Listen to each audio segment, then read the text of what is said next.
along here, actually on this side of the picture. The players are on the one side, but on the other side, back in 2014, which was the 10th anniversary of the Citizens Bank Park, they asked the fans to submit their 10 most favorite events during that 10-year period. And as you walk along here, you'll see we're going to pass number 1 here now. That was the night we clinched the World Series. And then there's other ones along the way. When we're down on the concourse later, you'll be able to see a few more of them. As you walk along and down, we'll be downstairs later, but the concession areas all have little snapshots of certain areas of Philadelphia and areas around Philly. That's the famous 9th Street Market. Gives you a little short picture there of what that's about. You saw the movie Rocky, that's where he ran through and I think he caught the apple or orange, whatever it was. There's a picture here to your right on the wall. There are several artists that have done work in the ballpark. The significance of this picture when you get up here, just to point it out, the artist, his name is Jonathan Mandel, local artist. He did two pictures here, ceramic pictures. This one, there's one of Jim Thome who played here several years ago. Actually, he's going into our Wall of Fame. We induct somebody every year. I'll talk about that later. The other one's of him, but this one, the interesting point about this one, he did this one, and the finishing touches were so minute. He finished it up with a pair of tweezers. Okay, this is level 2 of the premium seating. This is known as the Diamond Club. We are right now right behind home plate. We're going to go out to the dugout next, and you'll see where the location of these seats are. There are 19 rows out there, just a little bit under 1,300 seats in this section, this level of the Diamond Club. As you can see, quite expansive. The team uses it for a lot of different things, as many ball clubs do, to generate revenue. Pay those big salaries. They can't just do it by filling the seats. So Phillies will rent this out for different things. We've had weddings, receptions. We had a prom here, bar mitzvahs, bat mitzvahs, all those different events here we've had. Our concessionaire here is Aramark, so you have to use the concessionaire. There's only one instance I heard where it wasn't used. The gentleman was having a bar mitzvah here. He told Aramark how many people we had coming. So they gave him an invoice, he wrote him a check, and then he bought his own catering. So must be nice, I guess. But that's the only case I know of that happened. Okay? But so it is used for a lot of different things. As I mentioned, 19 rows. First 3 rows, and you'll see them when we go down that way. There is no row 4. The first 3 rows have a little bit of room. They on average about $260 a ticket per game. 81 games, so you can do the math there. Probably close to 20,000, I guess. There are the first 3 rows. What do you get for that? Well, you get all the food, all the beverage that you want, and you get wait staff to wait on you the whole game from the minute you set in here to the minute you leave. The next rows, 5 through 10, you get a $30 voucher for food or beverage in here. And 11 through 19, no monetary supplement, but all of those sections get wait staff. The last several rows are about 120 a ticket. Those middle rows go for about 140 a ticket per game. Okay. Where we are located here, we're right behind home plate. So the theme is that of the catcher who is behind home plate. And if you look to your left, you see the wall. The padding is supposed to kind of replicate the chest protector of the catcher, and the support beams there, his catcher's mask, the protection on the mask. Okay. The center here, something to point out. You see, established 1883. The Phillies have been around since 1883. They are the only single city, single name team in all of American sports. No other city or team can say that. They've always been the Phillies. They've always been in Philadelphia. We're in our 134th season right now. What you see around there are the 4 logos that have existed since the beginning of the team. The first logo was this one right here. The kind of the plain P almost looks like the Pirates P. A lot of people think it was this one. That's the second one. That was kind of in the 10s, 20s, 30s, 40s, early 40s. And then they went to the other P. And now the current one that we had since about 93, I believe, 92 or 93, somewhere around there. So they're the 4 logos that we've had. If you just want to gather around, you can peer out there through that glass. That glass, it's smoke glass. If the players were down there, one of the nice features here, you could be sitting here having something to eat, and it could be during the game or maybe before the game, and the manager might send somebody in here to stretch, get loose, take some swings, so you might get the bonus of seeing somebody down there. Okay, they can't see you from down there, but you can see them. As you can see, we have 2 of them. There's 3 different methods in which they can practice down there. One is live pitching. You see the screens down there where the coaches stand behind and protect them and throw. There's about a 6-inch spot on the top, near the top of the bat, called the sweet spot. And those guys just tried to get, rote memory of that swing, so they had that good feel. Chase Utley when he was here, Ryan Howard, you see him here in the winter sometimes. All the players have a key to get down there. It's closed Christmas and Thanksgiving, I believe it is, but they can come down there. Every now and then in the winter, you might see one of them down there, and you might even have their kids down there running around. But they have access to it at any time. Okay. Across there, you see the 2 windows. The larger rectangular one is the coach's room. The smaller one is the manager's office. And obviously, they can look out there and check and make sure the guys are doing what they're supposed to be doing. For a 7 o'clock game, they have to be here. Pete Buchanan wants them here 4 hours ahead of time. They all have their own little routines they have to do to get themselves ready. And then there's certain things they have to do with the team. They break them into groups.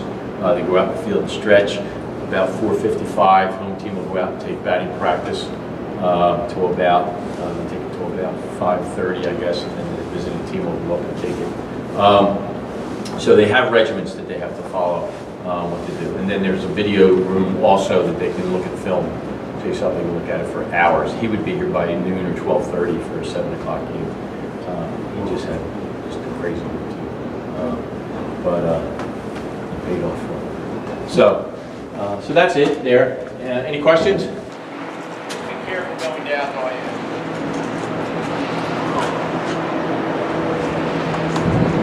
There's the change couple.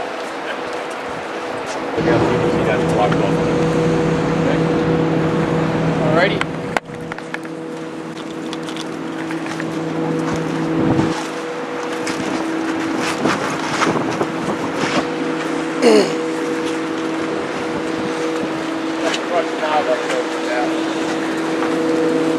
Maybe a little crush love on your feet.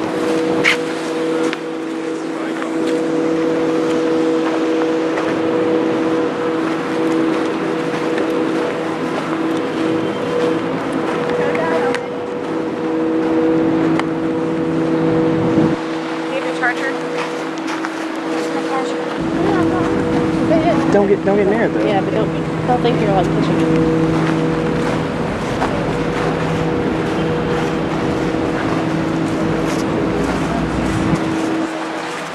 Okay, home team dugout, Phillies dugout. Okay.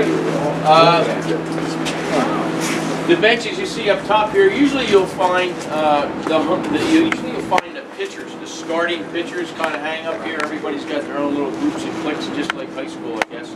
But the starting pitchers kind of like to hang up here. Position players and the players in the game, they'll hang back there with the coaches.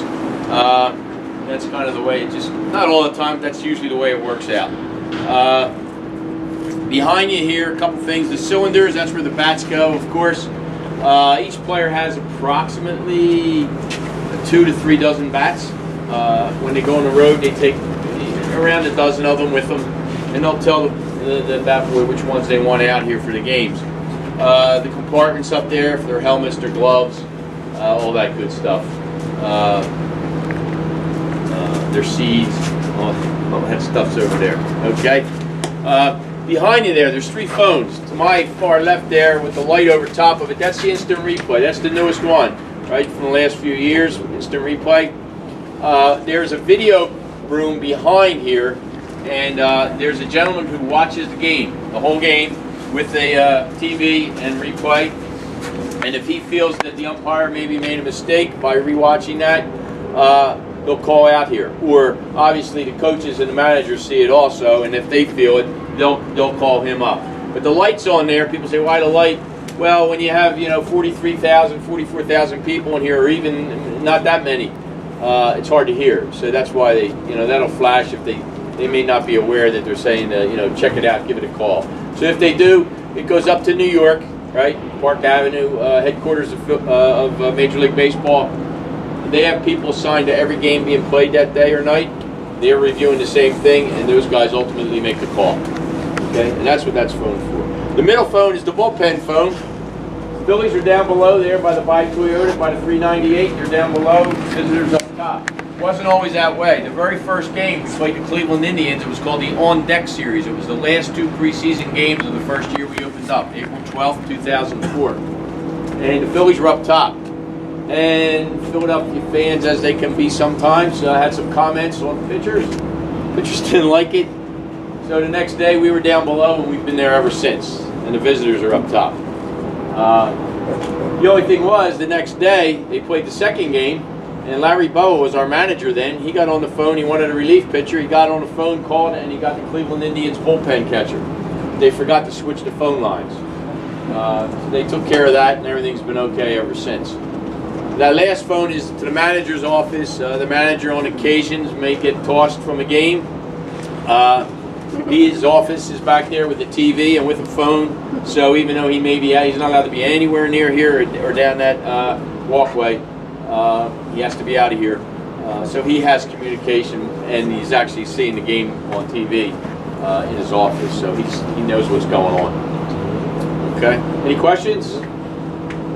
There is some heat under here. You'll see some pipes under there. If it's chilly, they can fire that up if they want it, and heats it up a little bit. I don't know how well it heats it up, but they say it works pretty good. Okay. The field, the drainage system on the field.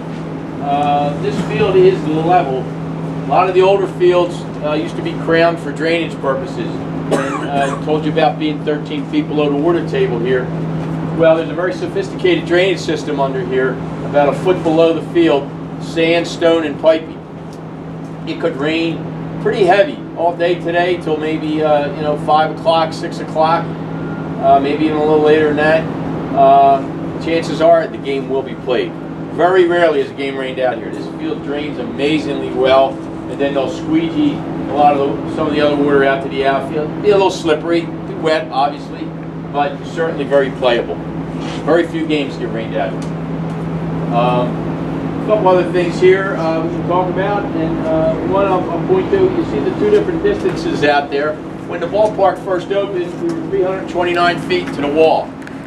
The ball in the summertime here with the heat carries very, very well. The pitchers weren't real thrilled with that, and a couple years into the ballpark, they moved it back 5 feet. So there you see the 334. They took out about 150 seats, put in a flower bed out there. If you were ever to sit out there, you know what I'm talking about. Flower bed back in there. So that's why we have those 2 there. At the 409 area there, that's known as the angle. Okay, it's probably the most likely spot if a player hits a ball that he's got a shot at an inside the park home run. Because it'll come off there any which way. And if you don't know how to play it, we used to have a player here, Shane Victorino. He played it better than anybody. But if you've been from another team and you don't know how to play it, believe it or not, it can hit that wall and come back this way towards left field, where it could go the other way and run all the way down there. So that's known as the angle. Just one last thing here. Upper deck. Only one person ever to put it up there, Ryan Howard. Hit it twice, rows 1 and 2. Nobody else has ever hit it up there. Not the longest home run hit here, but the highest. It's pretty long.